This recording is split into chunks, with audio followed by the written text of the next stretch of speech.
Already ಯುದ್ಧದ effect ಭಾರತದ ಮೇಲೆ ತಟ್ಟಿದೆ. ಅಂದ್ರೆ LPG ಗ್ಯಾಸ್ ಸಿಲಿಂಡರ್ ಬೆಲೆ ಜಾಸ್ತಿ ಆಗಿದೆ. ಇವತ್ತಿನಿಂದ ಅಡುಗೆ ಎಣ್ಣೆ ಬೆಲೆ ಜಾಸ್ತಿ ಆಗಿದೆ. ಮುಂಬರುವಂತ ದಿನಗಳಲ್ಲಿ ಅದು ಮತ್ತಷ್ಟು ಏರಿಕೆ ಆಗುತ್ತೆ ಅನ್ನೋ ಒಂದು ಆತಂಕದ ಮಧ್ಯದಲ್ಲಿ ಮತ್ತೊಂದು ಬರೆ. ಪಠ್ಯ ಪುಸ್ತಕಗಳ ಬೆಲೆ 40% 50% ಏರಿಕೆ ಆಗ್ತಾ ಇದೆ. ಕರ್ನಾಟಕ ಪಠ್ಯ ಪುಸ್ತಕ ಸಂಘದಿಂದ ಬೆಲೆ ಏರಿಕೆಯ ಬರೆಯನ್ನ ಹಾಕಲಾಗ್ತಿದೆ. 2026-27ನೇ ವರ್ಷದ ಪಠ್ಯ ಪುಸ್ತಕಗಳ ಬೆಲೆಯನ್ನ ಹೆಚ್ಚಳ ಮಾಡಲಾಗ್ತಾ ಇದೆ. ಬೆಲೆ ಏರಿಕೆ ವಿರುದ್ಧ ಖಾಸಗಿ ಶಾಲೆಗಳ ಒಕ್ಕೂಟ ಆಕ್ರೋಶವನ್ನ ವ್ಯಕ್ತಪಡಿಸ್ತಾ ಇದೆ. 3ನೇ ಕ್ಲಾಸ್ ಪರಿಸರ ಅಧ್ಯಯನ ಪುಸ್ತಕದ ಬೆಲೆ 22ರಿಂದ 45ಕ್ಕೆ ಏರಿಕೆ ಮಾಡಿದ್ದಾರೆ. 2ನೇ ತರಗತಿಯ ಗಣಿತ ಪುಸ್ತಕದ ಬೆಲೆ 25ರಿಂದ 51ಕ್ಕೆ ಹೆಚ್ಚಳ ಮಾಡಿದ್ದಾರೆ. ಶಿಕ್ಷಣ ಇಲಾಖೆಗೆ ಖಾಸಗಿ ಶಾಲೆಗಳ ಒಕ್ಕೂಟ ಈ ವಿಷಯವಾಗಿ ದೂರನ್ನ ಕೊಟ್ಟಿದೆ. ಬೆಲೆ ಏರಿಕೆ ನಿರ್ಧಾರ ವಾಪಸ್ ಪಡಿಬೇಕು ಅಂತ ಹೇಳಿ ಆಗ್ರಹವನ್ನ ಮಾಡಲಾಗ್ತಾ ಇದೆ. ರುಪ್ಸಾ ಅಧ್ಯಕ್ಷ ಹಾಲನೂರು ಲೇಪಾಕ್ಷಿ ಬಗ್ಗೆ ಮಾತನಾಡಿದ್ದಾರೆ.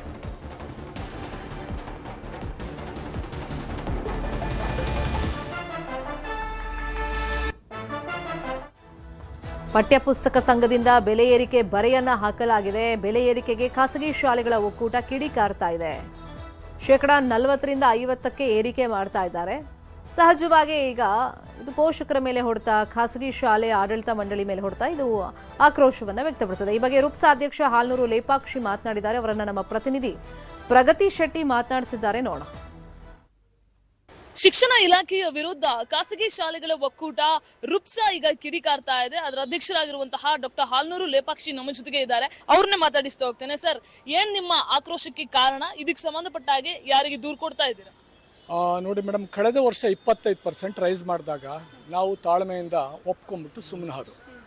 ಆದರೆ ಈ ವರ್ಷ ಪತ್ರಿಕೆ ನೋಡಿದಾಗ ದಿಗ್ಭ್ರಮೆ ಆಗಿದೆ ನನಗೆ. ಯಾಕೆಂದರೆ 50% ದರವನ್ನು ಏರಿಕೆ ಮಾಡ್ತಾ ಇದೆ. ಪೋಷಕರು ಕಳೆದ ವರ್ಷವೇ ಇದ್ರ ಬಗ್ಗೆ ಅಪಸ್ವರ ಎತ್ತಿದಾಗ ನಾವು ಕನ್ವಿನ್ಸ್ ಮಾಡಿದ್ದೇವೆ. ಈ ಸಾರಿ ಈಗ ಆಲ್ರೆಡಿ ಇಂಡೆಂಟ್ ಹಾಕ್ಬಿಟ್ಟಿದ್ದೇವೆ, ಹಳೆ ದರವನ್ನೇ ಕೌಂಟ್ ಮಾಡಿ ತೊಗೊಳ್ತಾರೆ ಅಂತ ಒಂದು ಪೋಷಕರಲ್ಲಿ ಮನಸ್ಸಿನಲ್ಲಿರುತ್ತೆ. ಈಗ ಇದಕ್ಕಿದ್ದಾಗ 50% ರೈಸ್ ಮಾಡಿದರೆ ಹೇಗೆ ಇದು ಈ ಥರ ಆಗಿಬಿಟ್ರೆ? ಅದರಲ್ಲೂ ಕೂಡ ಖಾಸಗಿ ಅನುದಾನ ರಹಿತ ಶಾಲೆಗಳಿಗೆ ಕಡ್ಡಾಯನೇ ಮಾಡೋಂಗಿಲ್ಲ. ಹೈಕೋರ್ಟ್ ಆದೇಶ ಇದೆ. ಆದರೂ ನಾವು ಇಲಾಖೆಗೆ ನಾವು ವಿರುದ್ಧವಾಗಿ ಹೋಗೋದು ಬೇಡ ಅಂತ ಹೇಳಿ ನಾವು ಅವ್ರ ಜೊತೆಲಿ ಸಹಕಾರ ಕೊಟ್ಕೊಂಡು ನಾವು ಬುಕ್ಗಳಿಗೆ ಇಂಡೆಂಟು, ಆಮೇಲೆ 10% ಇಂಡೆಂಟ್ಗೆ ಅಡ್ವಾನ್ಸ್ ಅಮೌಂಟ್ ತೊಗೊಳೋದು ಬದಲಾಗಿ ಈ ವರ್ಷ 25% ಕೇಳ್ತಾ ಇದ್ದಾರೆ. ಏನಿದು? ಆಮೇಲೆ ಹೋಗ್ಲಿ ಎಲ್ಲ ಇಂಡೆಂಟ್ ಹಾಕಿ ಎಲ್ಲ ಬುಕ್ಸನ್ನು ನಾವು ತೊಗೊಳಕ್ಕೆ ಹೋದಾಗ ಸಂಪೂರ್ಣವಾದ ಬುಕ್ಗಳೇ ನಮಗೆ ತಲುಪೋದಿಲ್ಲ. ಅದರಲ್ಲೂ 20% ಬುಕ್ಗಳು ದುಡ್ಡು ತೆಗೆದುಕೊಂಡಿರ್ತಾರೆ, ಬುಕ್ಸೇ ನಮಗೆ ತಲುಪಲ್ಲ. ಕೊನೆಗೆ ನಾವು ಎಲ್ಲೆಲ್ಲೋ ಹಳೆ ಬುಕ್ಗಳನ್ನು ವಂಚಿ ನಾವು ಮಕ್ಕಳಿಗೆ ಕೊಡೋ ಪರಿಸ್ಥಿತಿ ಪ್ರತಿ ವರ್ಷವೂ ಆಗ್ತಾ ಇದೆ. ಇದು ಆಗಬಾರ್ದು. ಮತ್ತು ಯಾವುದೇ ಕಾರಣಕ್ಕೂ 50% ರೈಸ್ ಮಾಡಿದ್ರು ನಾವು ವಿರೋಧ ಮಾಡ್ತೇವೆ.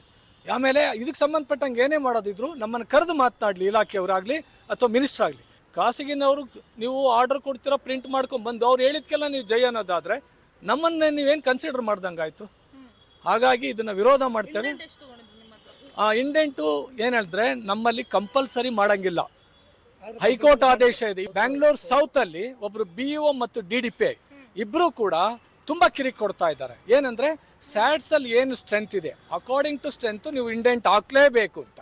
ಆದರೆ ಎದುರಿಸಿ ಎಷ್ಟೋ ಸುಮಾರು 50% ಶಾಲೆಗಳನ್ನು ಇವರು ಕಂಪ್ಲೀಟ್ ಸ್ಯಾಟ್ಸ್ ಪ್ರಕಾರನೇ ಅಪ್ಲೋಡ್ ಮಾಡಿ 25% ದುಡ್ಡು ಕಟ್ಸ್ಕೊಂಡ್ಬಿಟ್ಟಿದ್ದಾರೆ. ಆಮೇಲೆ ನೋಟಿಸ್ ಕೊಟ್ಟಿದ್ದಾರೆ, ನೀವು ತಗೊಳ್ಳಿಲ್ಲ ಅಂದರೆ. ಇದು ಯಾವುದಿದು? ಇಲಾಖೆ ಒಂದು ತರ ಹೇಳುತ್ತೆ, BEO ಕೆಳ ಮಟ್ಟದ ಅಧಿಕಾರಿಗಳು ಇನ್ನೊಂದು ತರ ಮಾತಾಡಿದ್ರೆ.